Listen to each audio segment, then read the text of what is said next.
Nesse instante vamos ouvir a exposição da palavra do Senhor. Vai nos ensinar sobre aquilo que nós confessamos no Dia do Senhor de número 23 do Catecismo de Heidelberg, que trata sobre a justificação pela fé.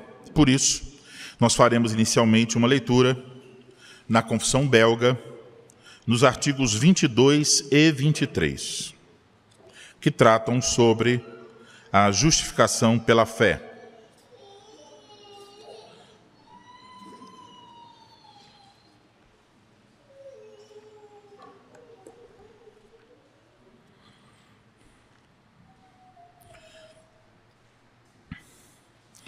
Artigo 22 da Confissão Belga, a nossa justificação pela fé em Cristo. Cremos que para podermos obter o verdadeiro conhecimento desse grande mistério, o Espírito Santo acende em nosso coração uma fé verdadeira.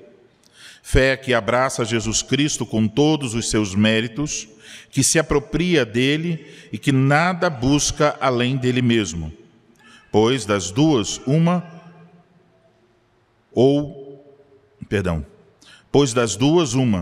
em Jesus Cristo não há tudo o que precisamos para a nossa salvação, ou tudo se acha nele, e então aquele que possui Jesus Cristo pela fé tem plena salvação. É, portanto, uma terrível blasfêmia afirmar que Cristo não é suficiente, mas que se faz necessário algo além dele, pois a conclusão seria, então, que Cristo é apenas meio salvador. Por isso dizemos, exata e corretamente, como Paulo, que somos justificados pela fé, independentemente das obras da lei. Romanos 3, 28. Contudo, estritamente falando, não entendemos isso como se a própria fé nos justificasse, pois ela é apenas o instrumento com o qual abraçamos Cristo, justiça nossa. Ele nos imputa todos os seus méritos e todas as suas obras santas que tem feito por nós e em nosso lugar. Assim, pois Jesus Cristo é a nossa justiça e a fé é o instrumento que nos mantém com Ele na comunhão de todos os seus benefícios. Quando estes se tornam nossos, são mais do que suficientes para nos absolver dos nossos pecados. Artigo 23. A nossa justiça diante de Deus. Cremos que a nossa bem-aventurança fundamenta-se no perdão dos nossos pecados por causa de Jesus Cristo e que nisso consiste a nossa justiça diante de Deus. Segundo nos ensinam Davi e Paulo, eles declaram que é bem-aventurado o homem a quem Deus atribui justiça independentemente das obras. Salmo 32, versículo 1, Romanos 4, versículo 6. O apóstolo também diz que somos justificados gratuitamente por sua graça, mediante a redenção que há em Cristo Jesus. Romanos capítulo 3, versículo 24. Portanto, sempre nos apegamos a esse firme fundamento. Damos toda a glória a Deus, humilhamo-nos diante dele e reconhecemos aquilo que realmente somos. Nada temos que reivindicar por causa de nós mesmos, nem por mérito nosso, mas dependemos e descansamos somente na obediência de Jesus Cristo crucificado. Essa obediência é nossa quando cremos nele. Ela é suficiente para cobrir todas as nossas iniquidades e nos conceder a ousadia de nos aproximarmos de Deus, livrando a nossa consciência de temor, terror e assombro, de modo a não seguirmos o exemplo do nosso primeiro pai, Adão, que trêmulo tentou se esconder e se cobriu com folhas de figueira. Certamente que seríamos consumidos se tivéssemos que aparecer diante de Deus confiados, por pouco que fosse, em nós mesmos ou em qualquer outra criatura. Ai de nós! Por isso, todos devem dizer com Davi: ó Senhor, Não entres em juízo com o teu servo, porque à tua vista não há justo nenhum vivente. Salmo 143, versículo 2. Agora, irmãos, vamos ao nosso catecismo, dia do Senhor, de número 23.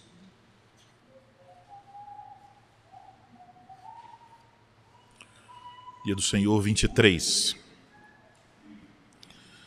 Pergunta 59.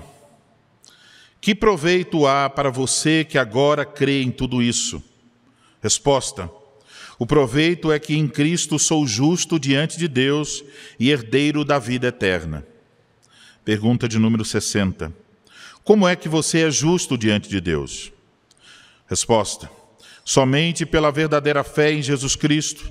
Embora minha consciência me acuse de haver pecado gravemente contra os mandamentos de Deus, sem nunca ter obedecido nem sequer um deles, e de ainda ser inclinado a todo mal, Deus, no entanto, sem que houvesse em mim qualquer mérito próprio, somente pela sua graça, imputa-me a perfeita satisfação, justiça e santidade de Cristo.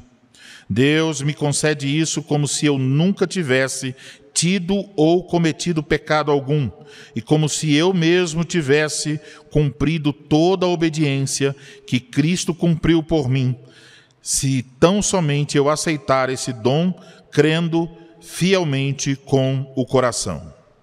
Pergunta 61. Por que você diz que é justo somente pela fé? Eu digo isso não porque sou agradável a Deus graças ao valor da minha fé, pois somente a satisfação, a justiça e a santidade de Cristo é minha justiça diante de Deus. É somente pela fé que posso receber e fazer dessa justiça a minha própria justiça.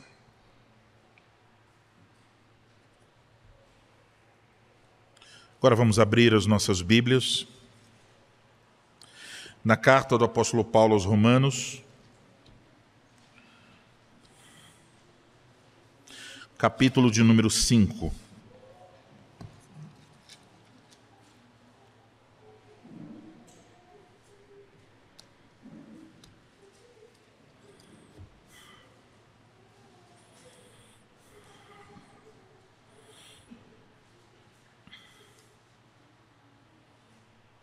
Versículos de 1 a 5. Romanos capítulo 5, versículos de 1 a 5.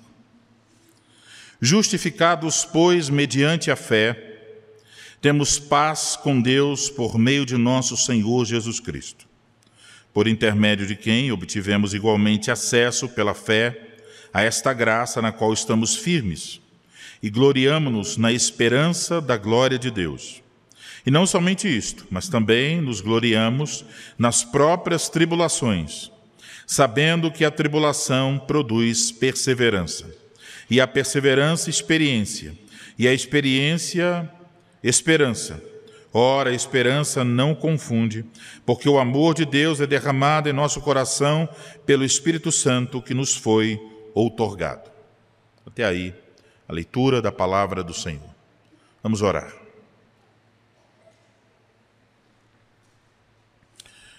Ó Senhor nosso Deus, Deus grande e temível, supremo benfeitor, glória, honra e louvor sejam dados ao teu nome para sempre. Obrigado, Senhor, pelo privilégio dessa noite, estarmos aqui reunidos, de termos este local de culto, para glorificarmos o teu santo e bendito nome. Rogamos, Senhor, que o Senhor conduza o nosso coração a ti mesmo, enquanto ouvimos a exposição daquilo que nós confessamos sobre a nossa justificação em Cristo, enquanto ouvimos o ensino da tua palavra a esse respeito.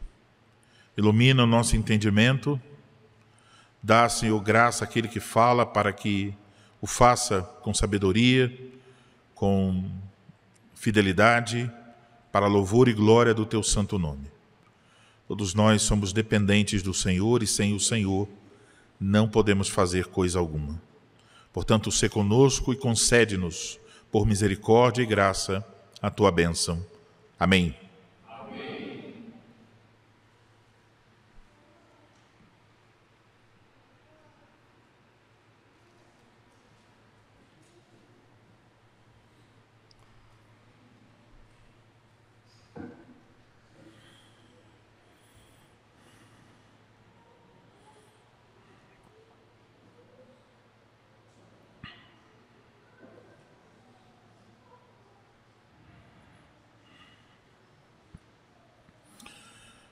Amada Igreja do nosso Senhor Jesus Cristo,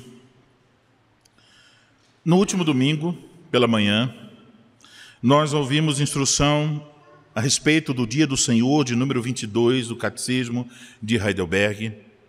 E esse domingo 22, é o último domingo que está explicando o Credo Apostólico, que é um resumo da nossa fé. Ouvimos sobre a ressurreição do corpo e a vida eterna.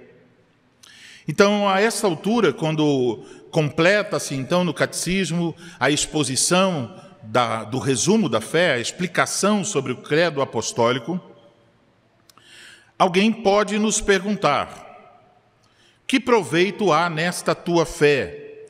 Que proveito há em crer em Deus Pai, Filho e Espírito Santo? E é sobre isso que o Dia do Senhor, de número 23, trata. O assunto do Dia do Senhor, de número 23, é sobre o proveito da nossa fé. Então, a pergunta e resposta, quando nós olhamos, por exemplo, para a pergunta e resposta de número 59, sobre esse proveito da fé, logo nós percebemos que esse proveito da fé não diz respeito, por exemplo, à saúde, a obter riquezas, a ter sucesso, a conseguir que um documento que está em juízo siga adiante, ou coisas similares. O proveito da fé é a respeito da nossa salvação, especialmente o fato de como Deus vem a nos considerar como justos diante dos seus olhos. Então, isso obviamente nos coloca diante dessa doutrina preciosa, especialmente para aqueles que são cristãos reformados como nós, a doutrina da justificação pela fé, doutrina sobre a qual tratam as perguntas 60 e 61 do nosso catecismo e os artigos 22 e 23 da Confissão Belga. Esse tema da justificação pela fé também é um tema tratado no texto que nós acabamos de ler em Romanos capítulo 5.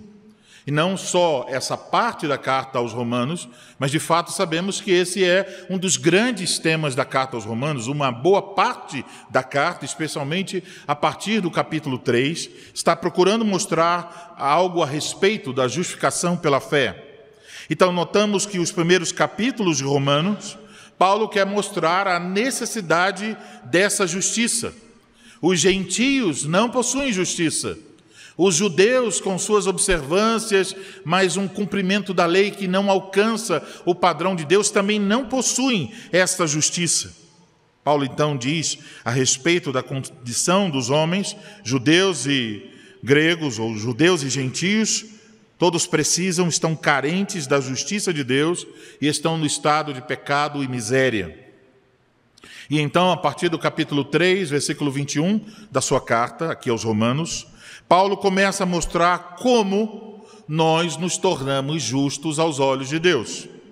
Podemos resumir este ensino bíblico a respeito da justificação pela fé da seguinte maneira: sem nenhum mérito nosso, somente pela graça de Deus, com base apenas na obra de Cristo na cruz, Deus perdoa todos os nossos pecados, aceitando a morte de Cristo como satisfação à sua justiça.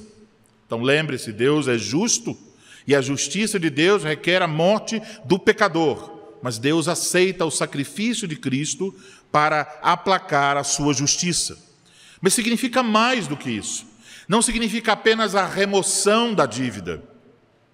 Ele imputa em nossa conta a perfeita justiça e santidade de Cristo, de maneira tal que agora, quando Deus olha para nós, Ele vê a perfeita justiça do seu Filho.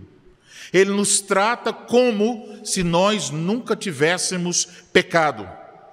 Isso tudo nós não recebemos por méritos, mas por crermos com o coração naquele que pela graça justifica pecadores.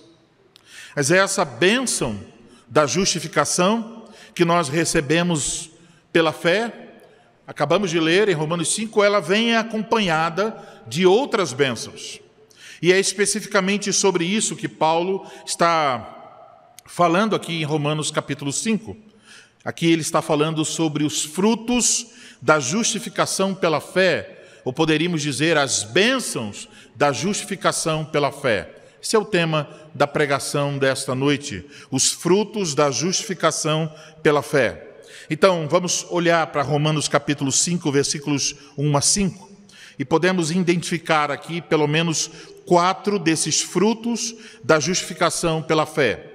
Veja em sua Bíblia. O primeiro deles é a paz com Deus. O segundo deles é o acesso a Deus. O terceiro é o gloriar-se na esperança da glória de Deus. E o quarto é o gloriar-se nas tribulações. Vejamos então esses frutos. O primeiro fruto da justificação apontado em nosso texto é a paz com Deus. Então, lembre-se, antes da queda, essa paz era uma realidade. Nossos primeiros pais, Adão e Eva, viveram em um relacionamento de amor e vida com Deus, o Criador de todas as coisas. Eles tinham paz antes da queda.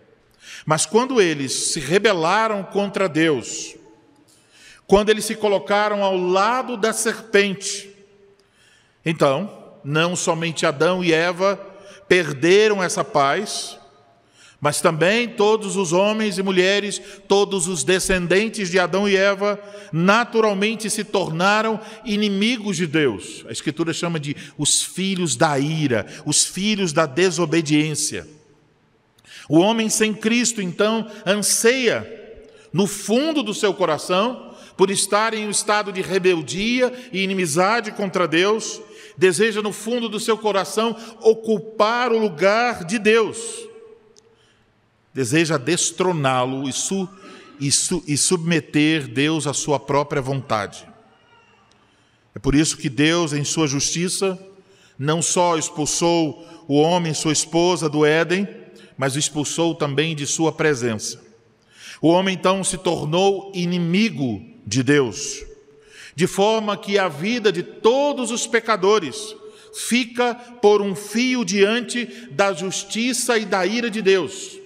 Cada pessoa que vem a esse mundo está com essa situação terrível, com este selo terrível, um inimigo de Deus.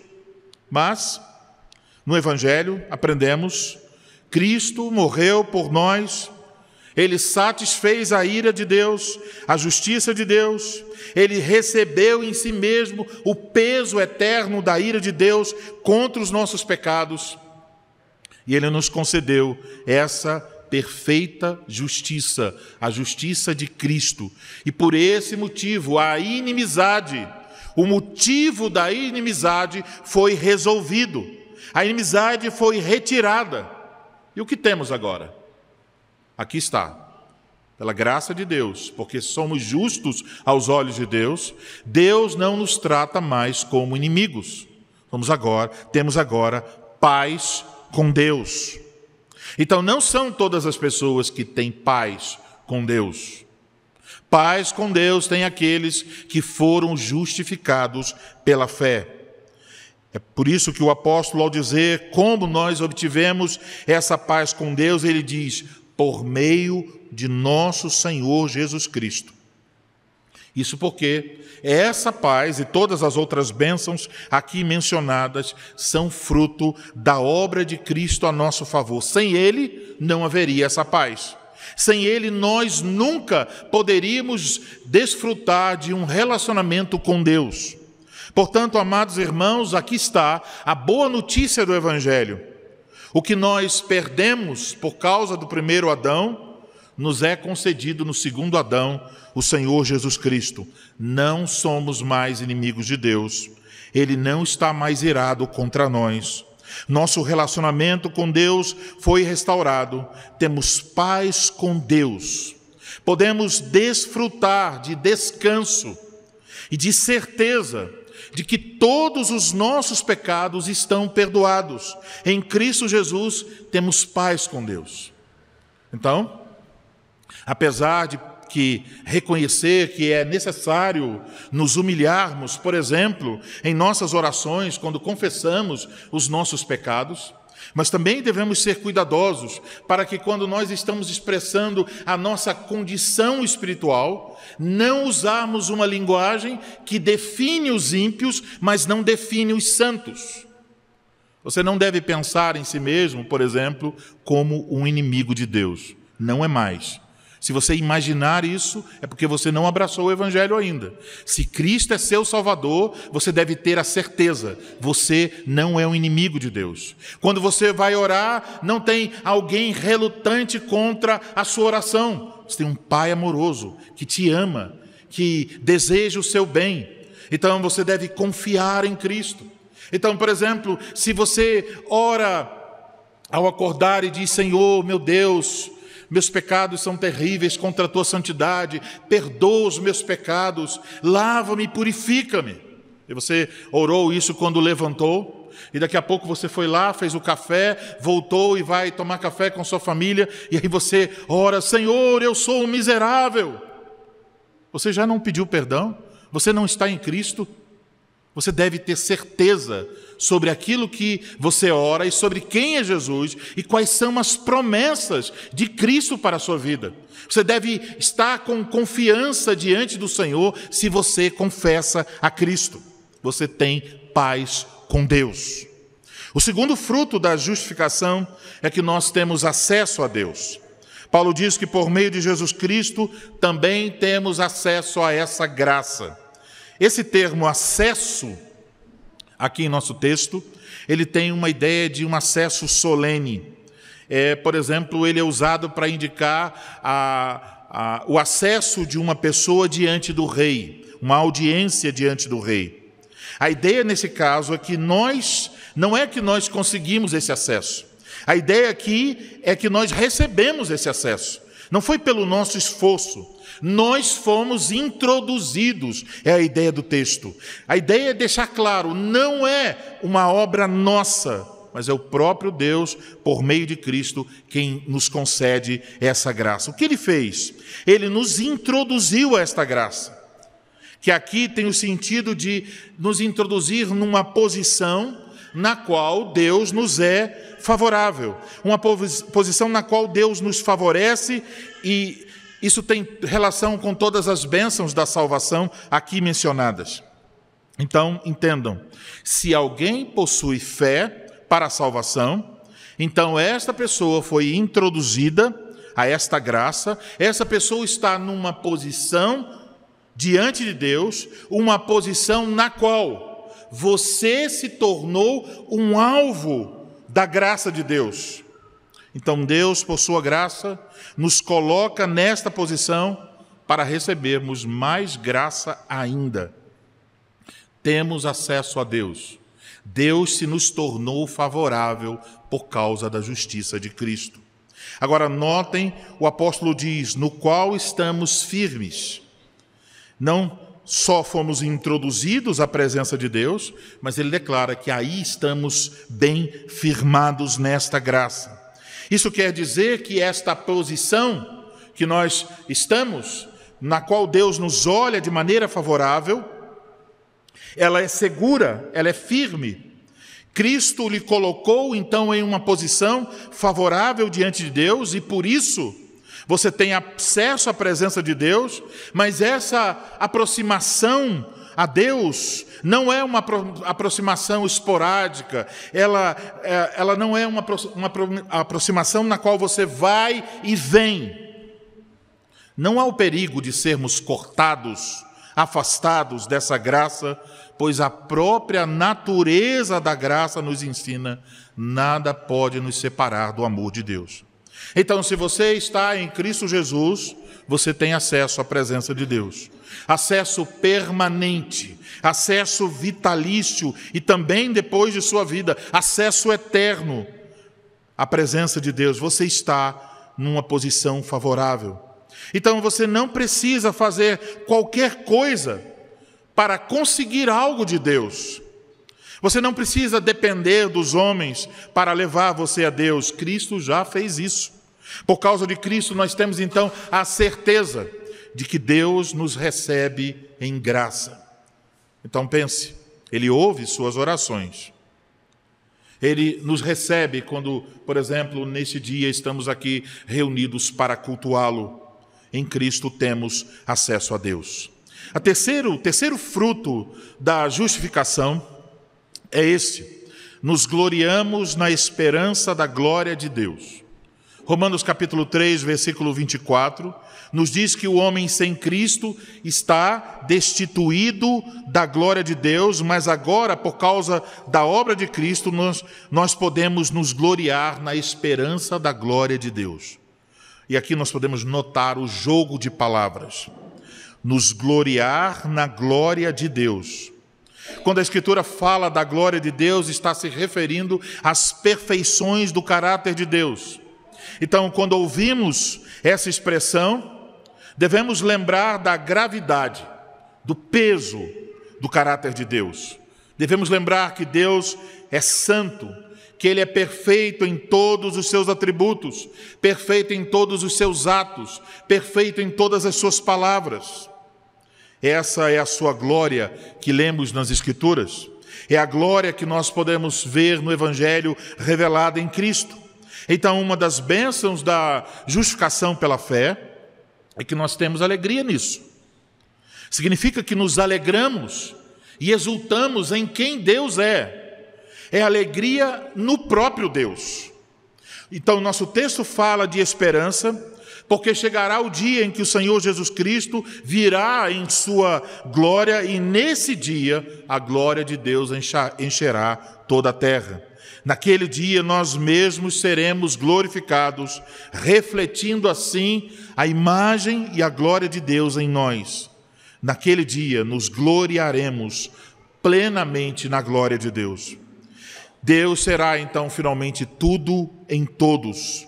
Nosso amor, nossa confiança serão perfeitos em Deus. E nossa felicidade e alegria estará apenas, totalmente em Deus.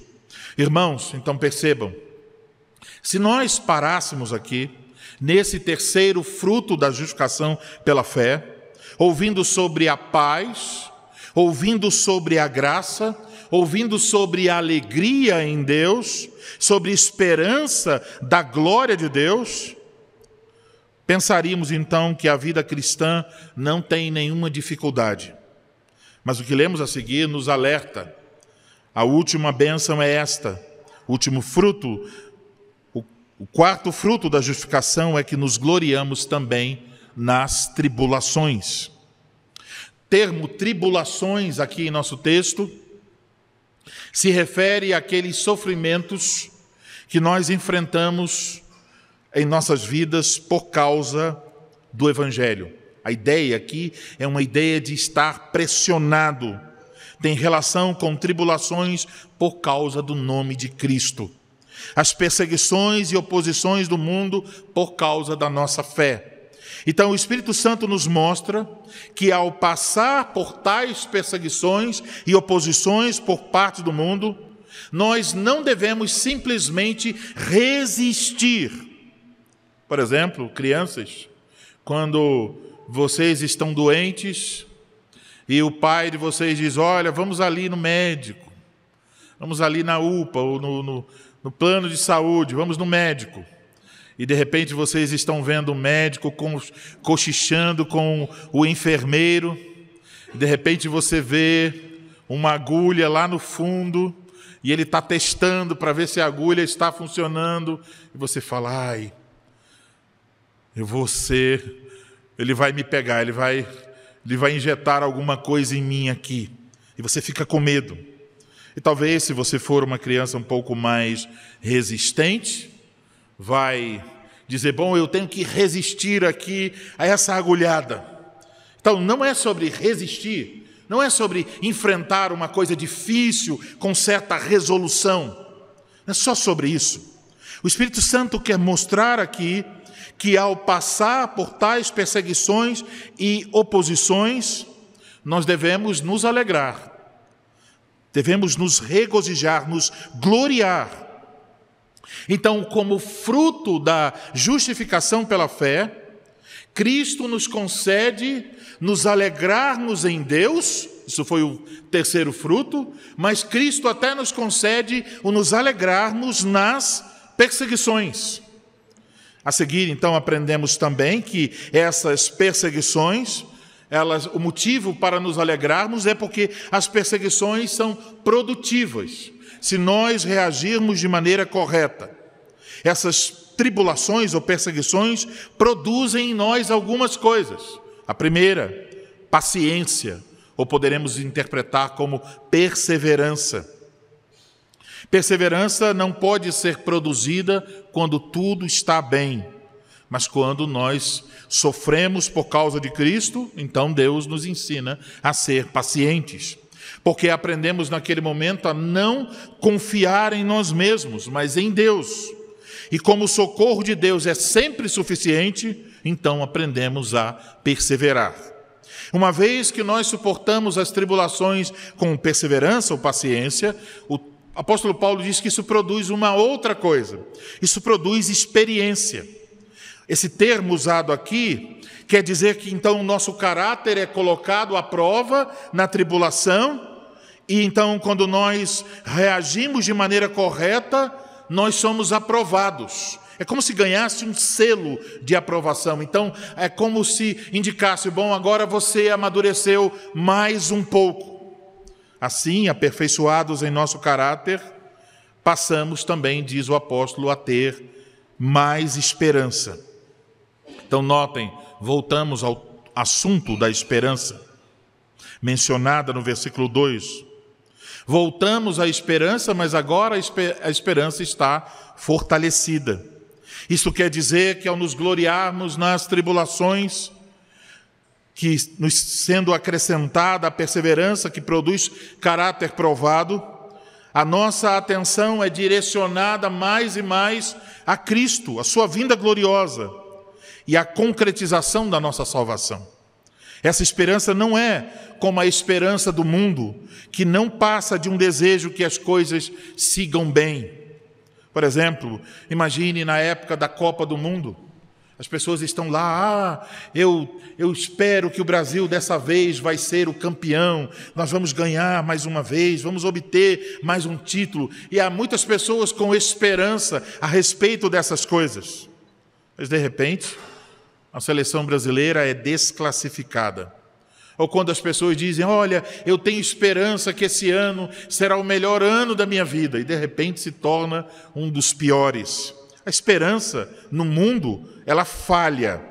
Mas a esperança que nós estamos falando aqui, ela é uma esperança que não falha. Ela não traz nem dor, nem vergonha. Ela não decepciona. Então, irmãos, nossa esperança em Cristo é segura e firme. Tão certo como nossos pecados foram perdoados por Cristo somente. Tão certo como Deus, ao olhar para você, vê você sob a ótica da justiça de Cristo, assim também, um dia, nós estaremos no reino eterno de Cristo Jesus. Essa esperança não envergonha, porque ela tem uma base firme, o amor de Deus por nós, a obra de Cristo a nosso favor. Notem bem, nossa esperança, então, não se fundamenta em nós. Não temos esperança porque amamos a Deus. Não temos esperança porque obedecemos a Deus. Não temos esperança porque fazemos as coisas certinhas. Não, a nossa esperança não está baseada no que fazemos, mas no fato de que Deus nos ama, de que Cristo fez algo por nós. Se fundamenta, então, na misericórdia de Deus. Se ela estivesse fundamentada em nós, então ela não seria firme. Então nós seríamos confundidos. Perceba, se a sua esperança está em sua obediência, em seu amor, em sua devoção, aí você chega até o final da semana e diz, eu não li a Bíblia essa semana. Eu orei pouquíssimas vezes. E você fica desesperançado a respeito da obra de Cristo e do futuro, o seu futuro, mas não é para ser assim. Você deve confiar em Cristo Jesus. Você deve, de fato, ler a Bíblia, orar e usar todos os meios da graça de Deus para fortalecer sua fé, mas isso não é a razão porque você se torna aceitável diante de Deus. O vínculo entre a justificação pela fé, apresentada aqui, ela é vinculada aqui com o Espírito Santo. Então, aqui diz que o Espírito Santo nos foi outorgado. Quer dizer que o Espírito Santo foi dado, concedido a nós. E é importante notar que quando a Escritura diz que o Espírito Santo foi outorgado, usa-se aqui um verbo para indicar uma ação única, para dizer, ele nos foi dado de uma vez por todas. Então, fomos justificados e Deus nos concedeu o seu Espírito Santo como uma dádiva para nós. O Espírito Santo, então, derrama em nosso coração o amor de Deus. O que isso quer dizer? Que o Espírito Santo nos dá mais e mais a certeza de que Deus nos ama. Aqui não é para falar que o Espírito Santo nos concede amor para amarmos uns aos outros. Esse não é o assunto aqui. Aqui é para indicar que o Espírito Santo nos dá a certeza de que Deus nos ama. Ele abre os nossos olhos para percebermos a beleza do amor de Deus por nós. Então, meus irmãos, vejam toda essa cadeia de bênçãos e frutos que indica, então, a experiência, mas essa experiência não é a garantia da nossa salvação. A misericórdia, a graça e o amor de Deus por nós revelados na cruz, por meio da obra de Cristo, é a nossa garantia. Quando odiávamos a Deus e éramos seus inimigos, Deus revelou seu amor por nós. Seu amor nos alcançou e nos conquistou quando nós éramos inimigos. Qual a razão, então, porque nunca deixaremos esta graça na qual estamos firmes? O amor de Deus. Se você está em Cristo Jesus, se você foi justificado pela fé, isso é fruto do amor de Deus por você. Então você pode ter plena certeza, Ele nunca vai deixar de amar você. Amados irmãos, então vejam mais uma vez a bondade de Deus. Deus veio até nós, miseráveis pecadores que éramos, inimigos de sua glória, e nos concedeu seu Filho Jesus Cristo. E por meio da obra do seu Filho Jesus Cristo, Ele nos concede muitas outras dádivas.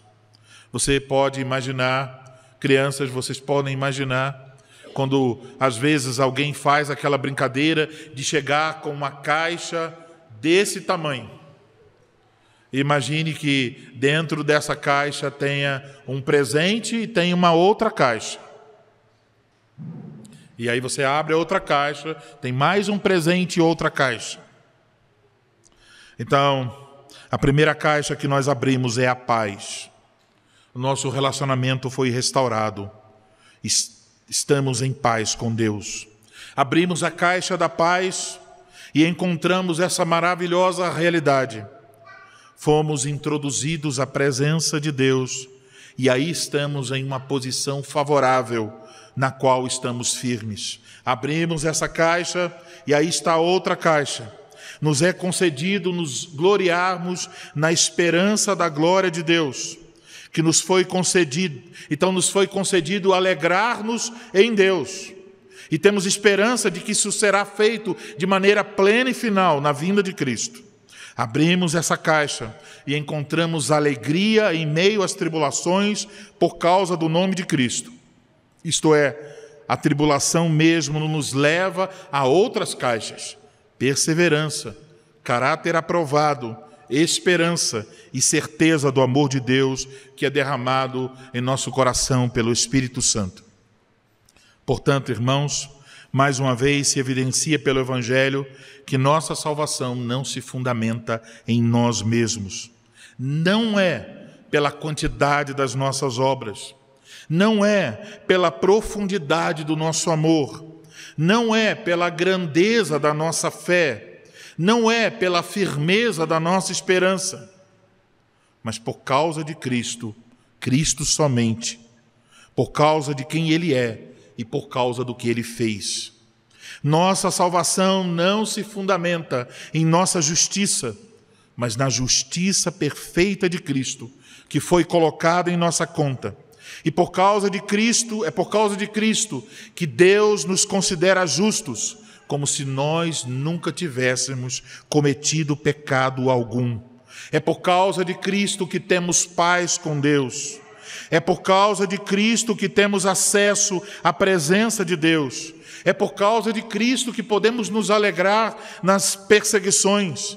É por causa de Cristo que podemos ter todas essas bênçãos. E uma vez que em Cristo somos justos, agora recebemos todas essas dádivas da sua justiça.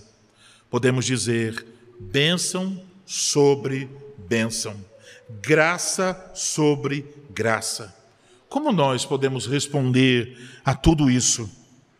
Cheios das dádivas graciosas de Deus, que Ele nos concedeu por meio de Cristo Jesus, devemos viver refugiados nessa justiça, ancorados na presença de Deus, exultantes debaixo do derramar constante do amor de Deus, que nos é provido pelo Espírito Santo.